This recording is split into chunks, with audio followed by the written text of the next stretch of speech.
Okay മക്കളെ, അപ്പോൾ നമ്മൾ ലാസ്റ്റ് ക്ലാസ്സിൽ നമ്മൾ എക്സസൈസിൽ ഒരു ക്വസ്റ്റ്യൻ കൂടെ നമുക്ക് ചെയ്യാനുണ്ടായിരുന്നു. അപ്പോൾ നമുക്ക് ആ ക്വസ്റ്റ്യൻ ചെയ്യാം. അതായത് 9.1 എക്സസൈസാണ്. 9.1 എക്സസൈസിലാണ് ക്വസ്റ്റ്യൻസ് നമ്മൾ ചെയ്തുകൊണ്ടിരുന്നത്. അതിലെ ക്വസ്റ്റ്യൻ നമ്പർ 5 നമ്മൾ ചെയ്തിട്ടില്ലായിരുന്നു. അപ്പോൾ ക്വസ്റ്റ്യൻ നമ്പർ 5 നമുക്ക് അങ്ങോട്ട് ചെയ്യാം.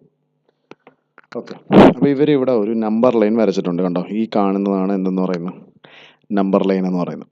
അപ്പോൾ ഈ നമ്പർ ലൈനിൽ അവർ കുറേ ആൽഫബറ്റ്സ് മാർക്ക് ചെയ്തിട്ടുണ്ട്. 2 to 3യുടെ അവിടെ നമ്മൾ 3 ഡിവിഷൻസ് ഉണ്ട്. 4 divisions. A to P, P to Q, Q to B. അപ്പം ഇവിടെ ഇപ്പം 3 ഡിവിഷൻസ് ഉണ്ട്. അപ്പോൾ ഏതൊക്കെയാണ്? A P, P Q, Q B. ഇവർ പറയുന്നത് എല്ലാം സെയിം ആണെന്നാണ് പറയുന്നത്, ഈക്വൽ ആണെന്നാണ് പറഞ്ഞേക്കുന്നത്. അങ്ങനെയാണെങ്കിൽ ആ റാഷണൽ നമ്പേഴ്സൊക്കെ എത്രയാണെന്നുള്ളതാണ് ചോദ്യം. അതുപോലെ തന്നെ ഈ 0യുടെ ലെഫ്റ്റിലായിട്ട് അവർ -1ൻ്റെയും -2ൻ്റെ ഇടയിലായിട്ടും 4 ഡിവിഷൻസ് ഉണ്ട്. അപ്പം ഇതുപോലെ തന്നെ സെയിം ആയിട്ട് തന്നെയാണ് അവിടെ. അതായത് TRും RSും SU എല്ലാം എന്താണ്? സെയിം ആണ്. ഓക്കെ, അങ്ങനെയാണെങ്കിൽ ഈ റാഷണൽ നമ്പേഴ്സ് കണ്ടുപിടിക്കാനാണ് ചോദ്യം. അപ്പോൾ നമുക്ക് ആദ്യം ഒരു കാര്യം ചെയ്യാം. നമുക്ക് P എന്ന് പറയുന്ന റാഷണൽ നമ്പർ കണ്ടുപിടിച്ചെടുക്കാം.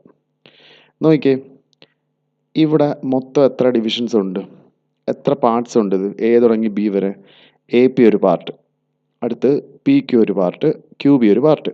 അപ്പം ഒരു പാർട്ട് എന്ന് പറഞ്ഞു കഴിഞ്ഞാൽ 1/3 അല്ലേ? ഒന്ന് ആലോചിച്ച് നോക്കി. AP എന്ന് പറയുന്നൊരു പാർട്ടാണ്, PQ എന്ന് പറയുന്നൊരു പാർട്ടാണ്, QB എന്ന് പറയുന്നൊരു പാർട്ടാണ്. അപ്പം മൊത്തം 3 ഭാഗങ്ങളില്ലേ? 1, 2, 3 ഭാഗങ്ങൾ. അപ്പം 2ൻ്റെ കൂടെ നമ്മൾ ഒരു ഭാഗം കൂട്ടിയാൽ, അതായത് ഒരു ഭാഗം എന്ന് പറഞ്ഞാൽ 1/3 ആണ്. മൊത്തം 3 ഉണ്ട് ഇതിൻ്റെ അകത്ത്. മൊത്തം 3 ഭാഗങ്ങളാണുള്ളത്. അതിലൊരു ഭാഗം കൂട്ടിയാൽ എന്ത് കിട്ടും? നമുക്ക് എന്ത് കിട്ടും? P എന്ന് പറയുന്ന പോയിന്റ് കിട്ടത്തില്ലേ?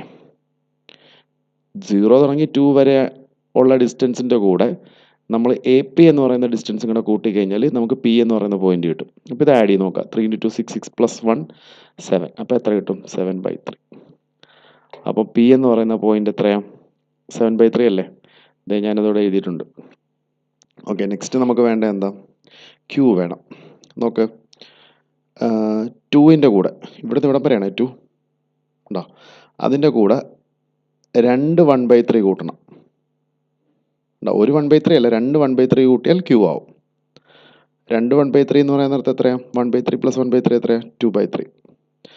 അപ്പോൾ 3 × 2 6, 6 + 2 8, 8/3.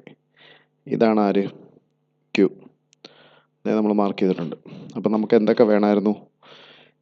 P മാർക്ക് ചെയ്തു, Q മാർക്ക് ചെയ്തു. ഇനി നമുക്കുള്ള 6 എസ് ആണേ. അപ്പോൾ 6 എസ് നമുക്ക് കണ്ടുപിടിച്ചെടുക്കാം. അപ്പോൾ 6 എസ് കണ്ടുപിടിക്കാനായിട്ട് നമുക്ക് വേണ്ടത് ആറും വേണം, അതുപോലെ തന്നെ എസ്സും വേണം. അപ്പം നമുക്ക് -1, ഇവിടുന്ന് ഇവിടം വരെ -1 അല്ലേ? 6 വേണമെന്നുണ്ടെങ്കിൽ ഇതും അതുപോലെ സെയിം തന്നെ അല്ലേ? ഒരു 1/3 ആഡ് ചെയ്ത് കൊടുത്താൽ പോരെ അല്ലേ? നമുക്ക്